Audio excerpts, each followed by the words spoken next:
Welcome to the Movify Your Life show, the plot twist you've been waiting for. I'm your host, Jessica Grace Coleman, and through the Movify Your Life method, I'll show you how to step into the starring role of your story and create a life worth watching. Every Movify Monday, you'll learn how to turn everyday moments into unforgettable memories, activate your main character energy, and use cinematic tools to boldly chase your biggest dreams, like the movie star you truly are. Because when the credits roll, I want you to look back at your life like it's the greatest film ever made, full of meaning, magic, and most importantly, zero regrets. And because I truly believe everyone deserves to live an epic life fit for the big screen. So grab your popcorn, cue the music, and together, let's Movify your life.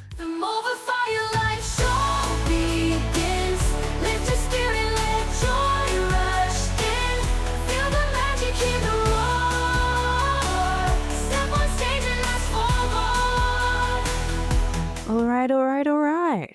That didn't sound anything like Matthew McConaughey, but that's what I was going for. Anyway, welcome to the Movify Your Life show. I am your host, Jessica Grace Coleman. This is the second episode of the newly rebranded show, although it's number 163, I believe, of the podcast as a total, because it's carrying on from the Travel Transformation podcast. So if you didn't listen to last week's show, please go back and listen to it, because if you didn't, a lot of this is not going to make any sense. So basically, I introduced you to my Movify Your Life cinematic universe, my new cinematic personal development brand consisting of my film, my Moviementary, my book, my mailing list, my podcast, and my soon-to-be available online program, Main Character Makeover. So if you haven't listened to last week's, please go back, listen to that, because this episode will make a whole lot more sense if you do. Yes, I'm back. It's another Movify Monday. One of the reasons I wanted to do these podcast episodes on Monday is because, obviously, of the alliteration, Movify Monday. The podcasts I used to do were Travel Transformation Tuesdays, so you get the idea. But also because I know a lot of people hate Mondays. Garfield, many other people.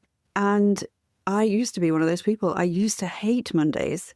But you know why? That's because I was in a job I hated. And I would have the weekend off and I would dread going to work every Monday. Now, I don't hate my job. I'm self-employed. As well as my Movify Your Life cinematic universe, which I'm trying to build, I'm also self-employed writer, editor, proofreader. So I'm my own boss. And yeah, I don't hate Mondays anymore. Mondays mean nothing to me. Usually because I work 7 days a week. I never know what day it is, let alone anything else. But even if I do have a whole weekend off, if I'm going somewhere or hanging out with friends, I do not dread Mondays. But I know a lot of people do, so I wanted to reclaim Mondays and make it into a good, exciting thing. Movify Mondays, so that's why. Okay, so this episode is all about the behind the scenes of the Movify Your Life Moviementary, which is my documentary with a twist. Available now for free on YouTube at my channel, Movify Your Life, at Movify Your Life. If you have not watched it yet, please do, because I really, really want people to watch it. I put a lot of work into this, a lot of effort, a lot of money, a lot of time, a lot of blood, sweat and tears. Like it was a lot. As I mentioned in the book, the accompanying book, Movify Your Life, I am a massive, massive introvert. I used to be super shy and quiet, not so much anymore since going through my whole travel transformation season, which you will know about if you listened to the podcast before. You can also read all about it in my other book, Intentional Travel Transformation. But yeah, I am probably the last person in the world would expect to make a documentary about herself. To have to be on camera, which I hate, be the centre of attention, which I hate, go out in public and film myself doing silly things while other people literally at one point and laugh at me. All my biggest nightmares, but that was part of the reason I did it, to get outside my comfort zone, because I know that's where you grow. So this is a big thing for me. I want to let you know it wasn't a walk in the park. I didn't just decide to create a film. It was a breeze, and now I'm like super fine with letting people see it. Like I still cringe inwardly when I think about people actually watching it, but I really, really want people to watch it and I want them to get positive things from it. So if you haven't watched it yet, there will be spoilers in this episode. So if you don't want spoilers, go and watch it first before you listen to this. It's 2 hours, it's feature length. You can cut it up into little bits and watch it in bits if you want, but I really did create it with the idea that people would sit and watch the whole thing because it's all interconnected, and I think the message is stronger if you sit and watch the whole thing all at once. So yeah, please go and watch it if you haven't already. If If you don't care about spoilers, or if you have watched it, then continue listening. So first of all, I just want to say that I go into a lot more detail about the filming of the documentary, the Moviementary, and the idea behind it in my book, Movify Your Life. So if you haven't read that, I would highly recommend that if you want more behind the scenes goss, as they say. And also, I just wanted to do a podcast episode about it because it was a lot. Like I said, it was really scary, but it was also so much fun. And if you've watched the film, you'll know that the 2024, which was my year of movification, the year I gave myself this challenge, was in most ways, the worst year of my life. 2 people in my family, actually 3 people in my family passed away within that year. 1 just before, but the funeral was in 2024. And then another person very close to me passed away as well during the filming, which is all in the film and the book. So it was the worst year of my life, but it was also very, very fun. Like, I can't tell you, when I watch the whole thing back, it really brings home to me just how amazingly incredible that year was. And even more incredible is the fact that I made that happen. Like, incredible years like that generally don't just happen to you. You have to go out and make them happen. You have to give yourself a challenge, a quest. I've been doing it for years. My whole travel transformation thing started with me giving myself a 30-day flip the script on fear challenge where I did one thing every day that scared me. And that completely changed the entire trajectory. I can never say that word, trajectory of my life. If it wasn't for that challenge, I would not be here now. I wouldn't be doing any of the Movify Your Life stuff because all that stuff grew out of my travel transformation stuff, and that stuff grew out of the stuff that I did as part of the challenge. So, and I definitely wouldn't be having a podcast of any sort. So it's all about challenging yourself, stepping outside your comfort zone and making things happen, making epic things happen. I didn't just go on an incredible trip and have the trip of a lifetime because someone suggested it to me or because I tagged along with someone. I made it happen. I went on my own. A lot of my trips were solo, especially the big one to America. And I do a lot of solo traveling generally, but it always freaks me out a little bit. Like, it's always quite anxiety inducing. So that's just another way of helping me step outside my comfort zone, and Movify Your Life kind of hinges on you doing that. So yes, the whole thing was huge for me and I'm very proud of it. And I don't often admit when I'm proud of things. Like, I've written 12 or 13 books at this point and I rarely stop to think that actually that's quite a big achievement. If you're like anything like me, you don't stop and celebrate the big things or the little things. You just keep going. Yeah, I'd like to take a moment to celebrate the fact that I actually did this because it's a huge, huge deal and it really did take a lot for me to do this. So yes, please go watch it if you haven't already. So what can I say behind the scenes without giving everything away, in case you haven't still seen it? It started out as a normal documentary. So the idea was that I would record myself on my phone, little talking heads like me talking to the camera, and then going on like little quests in between. I wasn't entirely sure. Actually, I wasn't sure at all what I was doing at the start of it. I just know I wanted to do something. And I knew that once I did start doing something, that would turn into something else. It would turn into something else. The whole action creates clarity thing. You have to actually do the thing and then you get the clarity. It's not the other way around. You don't just sit there thinking about things forever and you'll never get anywhere that way. So I knew it would probably take on a life of its own. I didn't quite know how much of a life of its own it would take on. But yeah, I started out recording proper documentary. Then I thought, no one wants to watch just me for 2 hours. So I started inviting other people on little trips and things like that. So my brother, Dave, he is a YouTuber. He makes videos and content anyway. So he knows a lot about this stuff. He films a lot of stuff. So I asked him to be my cameraman and my on-screen co-star for some of it, for some of the documentary before it turned into the Moviementary. And then I asked him to play it like the villain, the baddie. And it all got out of hand. But it started out him just helping me with the behind the scenes stuff and occasionally being on camera like we did. We started the year, we got a big whiteboard and we brainstormed what are our favourite uplifting TV shows and movies. What does magical mean to us, the word magical, in terms of magical movie moments, and also how could I movify my life? So out of that brainstorming session came a lot of the ideas that ended up in the Moviementary, just in a bit of a different way. I also asked a few of my other friends, just so it wouldn't be me on the screen talking to myself all the time. So my friend Ruth and Vicky, we went to Vicky's place in Cambridge, filmed some stuff there to do with cocktails, the Red Carpet Royale cocktail. The recipe for that is in the back of my book, by the way, in the appendices, if you would like that. And a fake awards ceremony, of course. I also when I was traveling around the US, I was mainly solo, and then my friend Ruth came out for the last 10 days. So she was my camera woman for quite a bit of that as well. And my friend Phil, I asked him to be in some of the scenes, including the skit for like the Jurassic Park spoof, which is called Murder at Lizard Island, which Uncle ChatGPT helped me come up with that name. He also gave me loads of other ideas, and one of them was Big Boy Chompers Land, because dinosaurs are big boys. I nearly went with that, but then I thought, a bit confusing. So he helped me out with that stuff. So we have my brother playing the Sam Neill part and Phil playing Laura Dern's part. And then me and Phil also played the dinosaurs. So we got those inflatable dinosaur costumes, and it was hell. It was hell. It was sunny. It was hot. It was claustrophobic in those dinosaur costumes. You couldn't see anything. The viewing window was absolutely useless. We were prancing around, dancing around. We actually did epic dancing for 5 minutes while my brother flew his drone around, and then he realised he hadn't pressed record. And by then I was absolutely knackered. So we did another couple of minutes filming, and I was just really half-assed dancing around in this dinosaur costume. But anyway, such is the glamour of filmmaking. And also I had 2 other co-stars because, again, I thought it would be a bit lame if it was just me all the time. So I had to have a sidekick, which was a tiny cardboard cutout of Pedro Pascal called Pocket Pascal.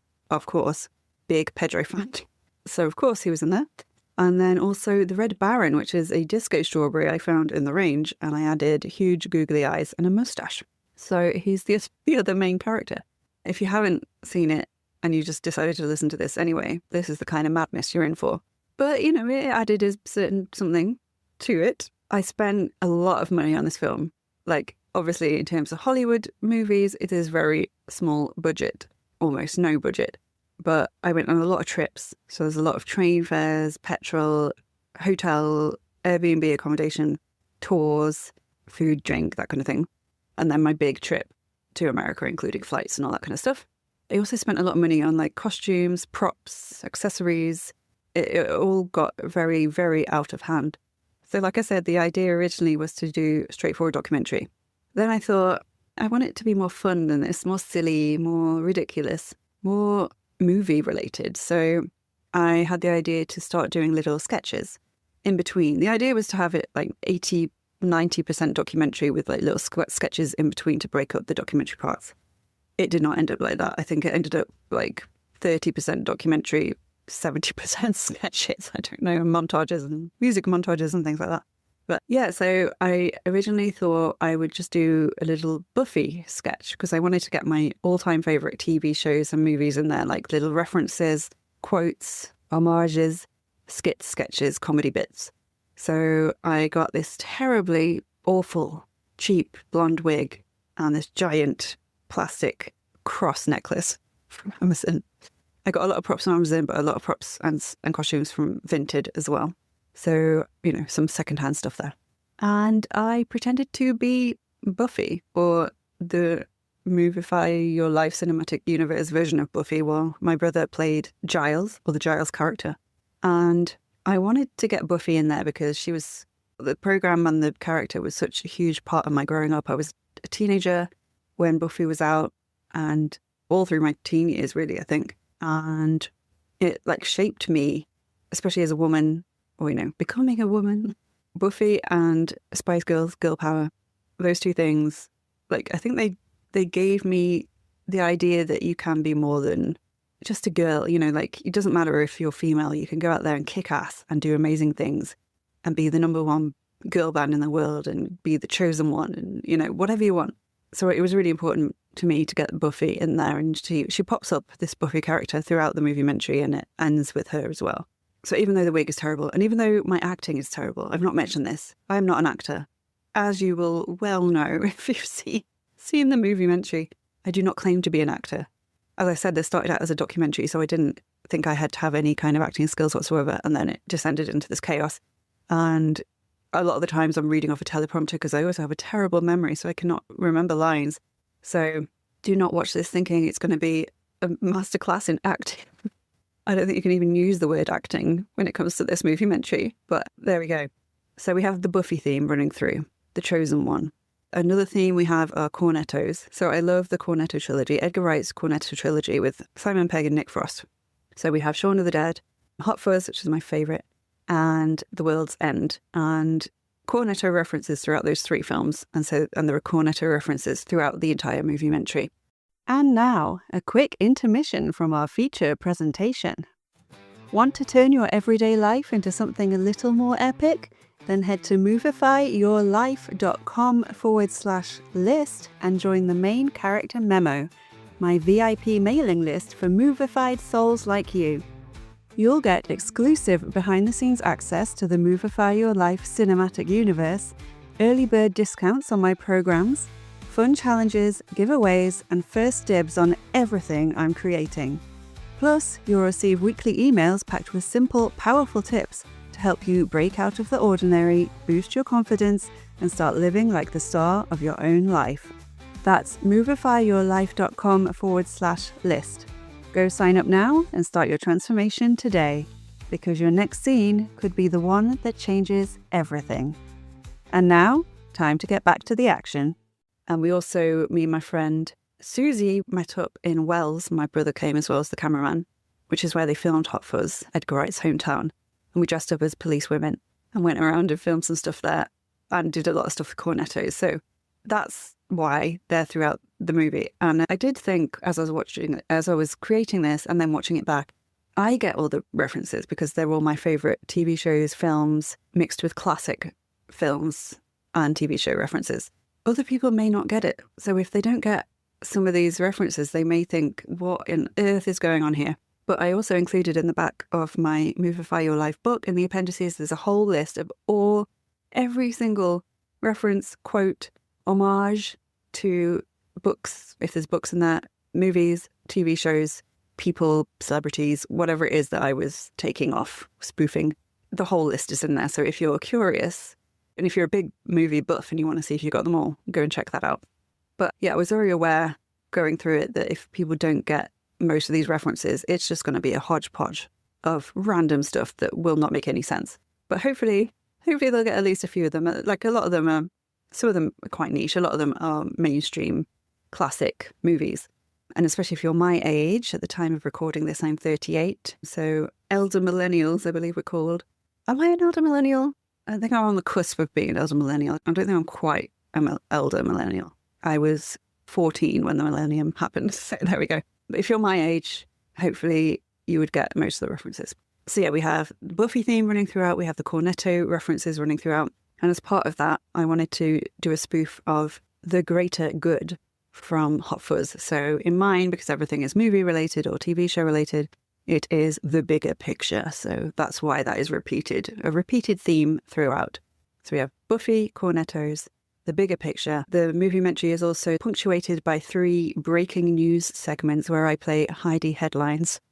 And that is a way of reiterating the fictional storyline throughout the Moviementary. So there's 2 parts of the Moviementary, but they're all intermingled. So there's the real part, me on my quest to movify my life, everything that was happening in my life, the good, the bad, the really, really sad.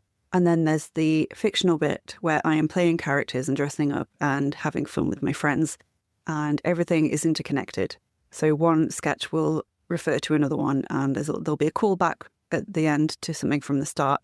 And they're all a fictional storyline while also referencing other films and TV shows. You can see why it took me so long to create, and you can see why I needed Uncle ChatGPT to help me organize all my thoughts, because it is actually crazy when you realize how many things I'm referencing, how many crossovers there are and connections. It's a lot. So yeah, there's the fictional side to it, there's the real side to it, and I wanted to mingle it all up together and mush it all up together to create something real with a real message and like heartfelt message behind it, and then just the really ridiculous, funny side of things that I think we should always have in life. So there's that. As I say, I went on several trips. I went to Wells to film the Hot Fuzz stuff. I went to Richmond because I'm a big Ted Lasso fan. They're currently just started filming season 4. I'm really excited. So my brother and I went to Richmond in London, and you can go to the pub, TED pub. There's a TED table, which we got. You can go on a TED tour. You can sit outside on the benches next to the phone boxes. You can go to the park. You can walk around, see his door, There's like shops everywhere. There was just as when we went, which was last summer 2024 or spring, summer, the official Ted Lasso shop had just opened and everywhere merchandise. So it was just so great. And we went on a really sunny weekend and it's by the river and it was beautiful and such a beautiful, affluent, really rich area. Like on the tour, they tell you about some of the house prices there. There's why a lot of celebrities live there, but just a really lovely place. Lovely place, even if you don't like Ted Lasso, but if you do, definitely go there if you get a chance. At that point, I didn't know what the hell I was doing with the Moviementary. So I filmed some stuff for the intro. So I had an idea to do an introductory montage to the Moviementary in the style of Philomena Kunk. So if you've watched any of her stuff, I don't know if she always does it, but on at least one of her series, she did like an intro montage, and that was on the trailer as well, where she would film like a sentence or half a sentence in each bit while she was traveling around the world and splice them all together. And I thought, I'm planning to visit lots of places. I will do this too. So I filmed some of the intro bits in Richmond because I knew I was doing that at that point. But I had no idea about what else I was doing. Like the Moviementary bit, the fictional bit hadn't yet materialised. So I just filmed a load of stuff, created a song on Suno about Ted Lasso, about the show and all the characters, and then put it into a fun music montage. I did that a couple of times throughout the Moviementary. So that was really fun. One of my favourite segments was doing the Love Actually skit with the cards outside the door where I'm talking to Pedro Pascal cut out, Pocket Pascal. That helped move the storyline along and it was just really fun to film. And another trip that I went on, which was really, really fun, and I really, really liked the end product, was my Wes Anderson mini movie jaunt to Bourton-on-the-Water in the Cotswolds. I love the Cotswolds anyway. And we went and it was gloriously sunny, which meant all the tourists were out. All the school children were having their lessons outside, like hundreds and hundreds of people. And I was wandering around with a red beret and red heart-shaped sunglasses and Disco Strawberry and Pedro Pascal and lots of crazy red retro props. So yeah, at one point a woman did point me out to her friend and laugh, but she seemed to be having a good time. So that, that's the main thing.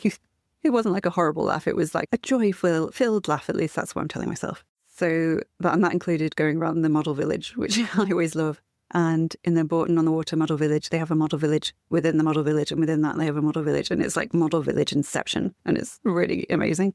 So that was a really cool thing. I was doing it in the Wes Anderson style. So lots of symmetrical shots, lots of cutting between me walking along in various places, different backgrounds, lots of deadpan looks at the camera, raising of eyebrows, that kind of thing. And it was my quest to get back Pocket Pascal because he'd been kidnapped in the fictional storyline of my movie, of course. So I really enjoyed that.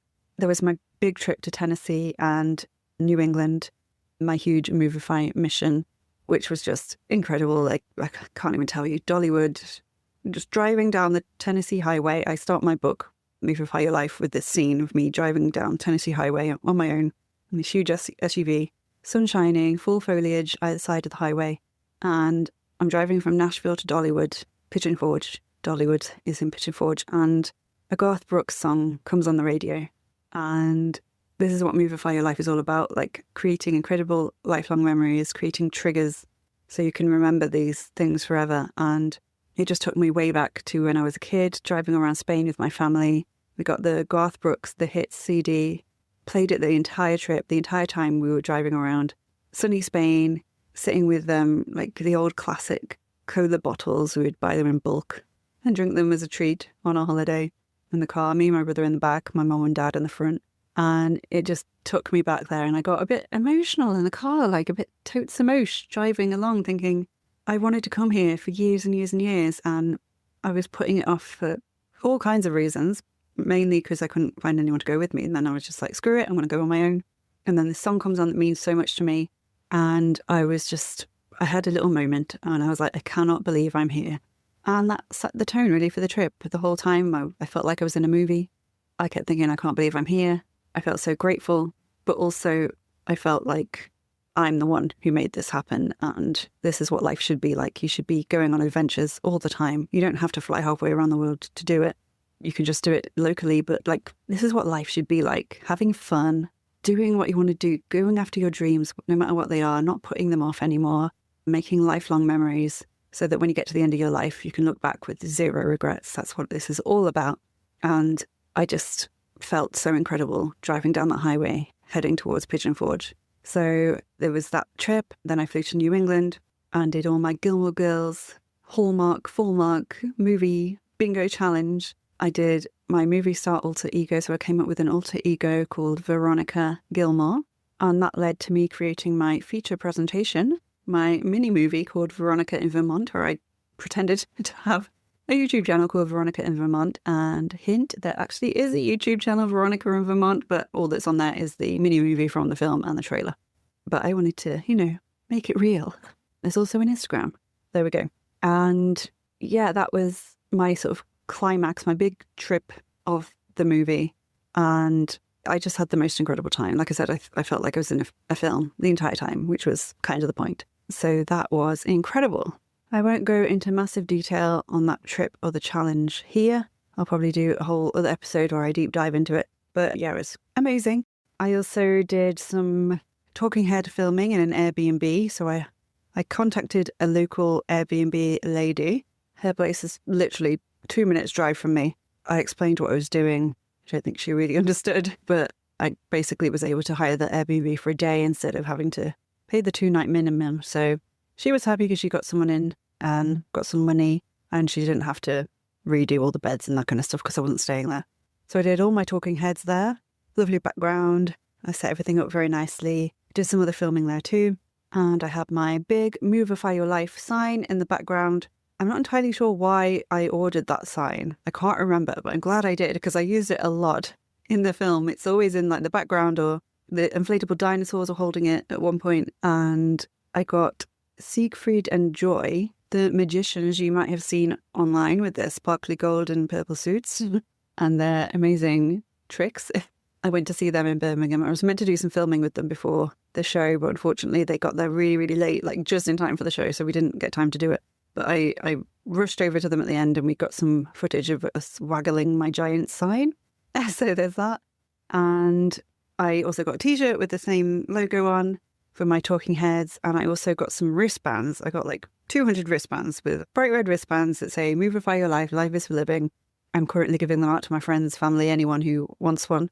And they're also good promotional items to send to people. So, hey, let me know if you want a wristband. I can pop it in the post for you. Seriously. Send me an email at action@movifyyourlife.com or DM me on Instagram @movifyyourlife and I will pop one in the post for you. I also made some postcards, some bookmarks. Like I've gone all in on the merch. I created a tote bag for myself, some mugs, notebooks. So maybe I'll sell them one day. But for now, I'm just using them for myself and giving stuff away for free to promote things. So yeah, if you want to wristband bookmark, I've got loads of bookmarks as well, then let me know. So there's so much more I could talk about with the Moviementary, but I'm really trying to keep these podcast episodes to around 30-35 minutes, just more bite-sized episodes, really. So I'm not going to go into great detail, but if you want to know anything about the behind the scenes of creating this Moviementary, if you want to know about editing, like I used DaVinci Resolve Studio, it was a steep learning curve. I've been using iMovie for stuff before. So if you have any questions about how I actually made the Moviementary or anything else, send me an email, action@movifyyourlife.com. As I said, there's a lot more behind the scenes stuff in the book, a lot about my travels, my crazy stories when things went wrong, things I learned, how I did certain things, practical things about filmmaking and editing, like really simple, basic things, because I'm not an expert by any means, as you can probably tell. But yeah, read the book if you haven't already and you want more behind the scenes info. I also talk in the book, just quickly before we finish, about how the actual act of filming this Moviementary helped me step outside my comfort zone and helped boost my confidence. Like the whole thing as a whole obviously did that, especially now as I'm in the promotion stages and actually talking about it and putting myself out there. It's all very scary, but just the filming of it, especially when I was in public, you learn very quickly to leave your dignity at the door. Like the first few times I did it, the first half an hour or so of filming in public, like when I was filming with my friend Susie, wearing police hats and aviators and pretending we were in Hot Fuzz in Wells in Somerset, you feel super, super self-conscious for like half an hour. And then you're like, I don't care. Screw it. The same when I was walking around the Cotswolds dressed in crazy outfit with these ridiculous props on the hottest, most tourist-filled day of the year, and everyone was staring at me. At least that's what it felt like. To start with, yes, terrible. I just didn't want to be doing it, didn't want to be there. But then you get used to it, you get more comfortable, and you start having fun. And I think I need to apply that to my life in general. Just don't care what people think as much, because they're either actually not looking at you at all, or they are looking at you, but they might not be thinking what you think they're thinking. They might not be thinking anything at all, of course. They might be thinking, wow, she looks like she's having a really good time. I wish I was having such a good time. Or maybe it's just intrigue, like, I wonder what's going on over there. That looks interesting. Or maybe like the woman who pointed at me and laughed and told her friend. Maybe I made that woman's day because she saw something a little weird, a little crazy, and got joy from it. And spreading joy is what Movify Your Life is all about. It's about finding the joy in life, spreading it to others, and creating these incredible experiences that you'll remember forever. So I quickly got used to filming in public and not caring if people were staring at me.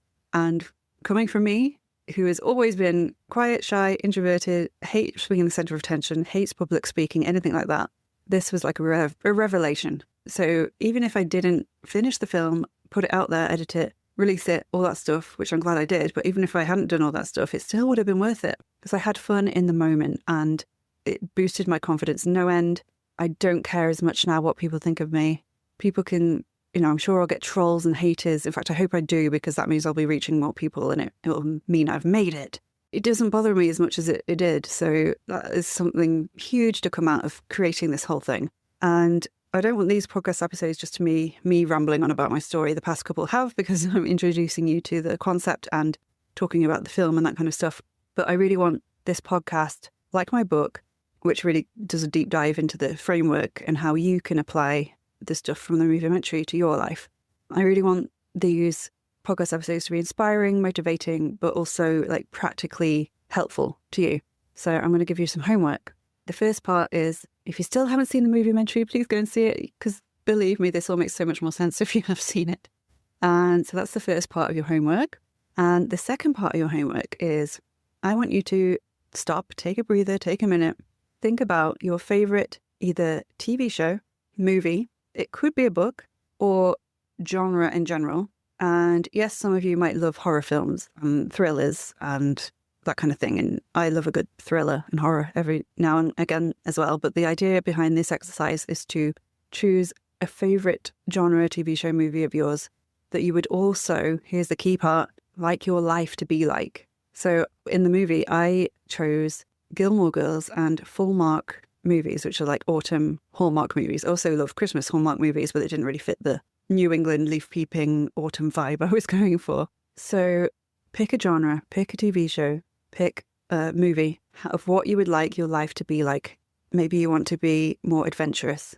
Maybe you want to go after your goals, after your big dreams, have a big transformation, go from the underdog to like the star. Maybe you want more magic and wonder and awe in your life. Maybe you want more excitement and joy in your life. Maybe your life is too chaotic and you want calm and relaxation and a hygge feeling, like you want to be cozy and warm and Gilmore Girlsy, Stars Hollowy. Maybe you want more pumpkin pies in your life. Whatever it is, I want you to think of it. I want you to journal on it, visualize it, come up with the genre, TV show or movie you want your life to be more like. And then when you go through the movie or the book, you can start to see how you can put that into your Movify mission and a trip going forward, or it could be a weekend away or a day trip. But you have to start with the genre and the feel and the vibe and what you want your life to be like. And then go and watch something in that genre or read something in that genre and watch a TV show or an episode or a movie to really immerse yourself in that. And as well as thinking what you want your life to be more like, you also need to, and this is very important, understand why. Why do you want life to be more exciting? Maybe it's because you've got stuck in this mundane 9-to-5 routine and you don't know how to get out. Why do you want your life to be more relaxing? Maybe it's because everything's too chaotic, there's too much going on and you need to take a step back and reevaluate some of your choices. Maybe you need to let go of a hobby, get a different job, whatever it is. Why do you want more adventure in your life? Is it because you don't really go on trips, you don't go anywhere, you don't do new things, you don't try new things, you don't meet new people? And maybe your heart is like yearning for more adventures, more excitement, more holidays, more connection. A big part of why I love Gilmore Girls and Stars Hollow and the whole idea is I love the idea of like a really tight, close-knit community where everyone knows everyone has each other's backs, it's all cozy, they all celebrate all the different festivals and seasons, and it's just really cute and heartwarming and familiar, and it's all about community and connection. And that's exactly why I started going on these trips to like digital nomad hotspots and living in co-living houses, because there's a built-in community and it's all about connecting with each other, connecting with people from all over the world. So you can see why I chose Gilmore Girls as my inspiration. Plus, I love New England and I love a good leaf peeping session. So there was that as well. So yeah, choose your favourite TV show genre or movie that you would like your life to be like, and really sit and think about and journal about why you chose that. That is your homework. That is the building block, the foundation from which you can build all the other Movify Your Life stuff on that we're going to dive into over the next however many episodes. So that is your homework. Please watch the Moviementary if you haven't already. Send me a DM if you want a wristband or a bookmark. And until next Movify Monday, I will see you around, and that's a wrap. Thank you so much for listening to the Movify Your Life show. Before you go, don't forget to sign up for the main character memo mailing list at movifyyourlife.com/list for exclusive tips, treats, and behind the scenes magic. And if you enjoyed this episode, I would really appreciate it if you could please subscribe, leave a review, or share this podcast with a friend. Let's spread that Movify message far and wide, because everyone deserves to live an epic life fit for the big screen. I'll see you next week for another Movify Monday. Until then, that's a wrap.